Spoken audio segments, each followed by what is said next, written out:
First on reporter സംസ്ഥാനത്ത് വരും മാസങ്ങളിലും വൈദ്യുതി ക്ഷാമം തുടർന്നേക്കും. ഒക്ടോബർ വരെ പ്രതിസന്ധി തുടരുമെന്നാണ് റിപ്പോർട്ട്. പീക്ക് ടൈമിലെ ആവശ്യകതയും ലഭ്യതക്കുറവും പ്രതിസന്ധിക്ക് കാരണമാകും.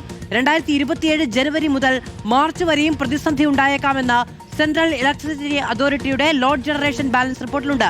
പീക്ക് ടൈമിൽ വൈദ്യുതി ലഭിച്ചു തുടങ്ങിയതോടെ കഴിഞ്ഞ ദിവസങ്ങളിലായി നിയന്ത്രണം വേണ്ടിവന്നില്ല എന്നും KCB അറിയിച്ചു. സുനിഷ എല്ലൂർ വിവരങ്ങളുമായി ചേരുകയാണ്. സുനിഷ, ഒക്ടോബർ വരെ എന്ന് പറയുന്നു. മാത്രമല്ല 2027 ആദ്യ മാസങ്ങളിൽ ഒരുപക്ഷെ പ്രതിസന്ധി ഉണ്ടാകും എന്ന് പറയുന്നു. ഉടൻ പരിഹാരമില്ല.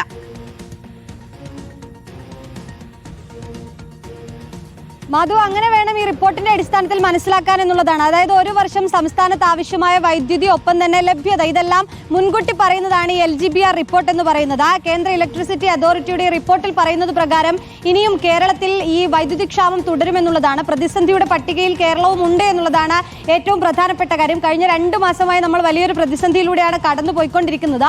ഒപ്പം തന്നെ അത് ഒക്ടോബർ മാസം വരെ ഇതേ രീതിയിൽ പ്രതിസന്ധി തുടരുമെന്നുള്ളതാണ് ഈ റിപ്പോർട്ടിൽ പ്രധാനമായും പറഞ്ഞിരിക്കുന്ന കാര്യം എന്ന് പറയുന്നത്. മാത്രമല്ല 2027 ആശ്വസിക്കാമെന്ന് കരുതരുത്. 2027 ജനുവരി മുതൽ മാർച്ച് വരെ ഇത്തരത്തിൽ ഈ പ്രതിസന്ധി, വൈദ്യുതി ക്ഷാമം അത് തുടരാനുള്ള സാധ്യത കൂടി ഈ റിപ്പോർട്ടിൽ ചൂണ്ടിക്കാണിക്കുന്നുണ്ട് എന്നുള്ളതാണ്. പക്ഷേ സെപ്റ്റംബർ മാസത്തിലടക്കമുള്ള വൈദ്യുതി ലഭ്യത അനുസരിച്ച് അതിൽ മാറ്റം വരാമെന്നുള്ളത് കൂടി ഈ റിപ്പോർട്ടിൽ ചൂണ്ടിക്കാണിക്കുകയും ചെയ്യുന്നുണ്ട്. ഏറ്റവും പ്രധാനപ്പെട്ട കാര്യം, വൈദ്യുതി ആവശ്യകത അത് ഉയർന്നുകൊണ്ടിരിക്കുന്നു. പക്ഷേ ലഭ്യത വളരെയധികം കുറവാണ്. കേരളത്തെ സംബന്ധിച്ചിടത്തോളം പീക്ക് ടൈമിൽ ഉൾപ്പെടെ ആവശ്യകത കൂടുകയും ലഭ്യത കുറയുകയും ചെയ്യുന്ന സാഹചര്യം നിലനിൽക്കുന്നു എന്നുള്ളതാണ്. അതുകൊണ്ട് തന്നെ വരുന്ന മാസങ്ങളിലും ഇതേ രീതിയിലുള്ള വൈദ്യുതി പ്രതിസന്ധി ഉണ്ടാകുമെന്നുള്ളതാണ് കേരളത്തെ സംബന്ധിച്ചിടത്തോളം.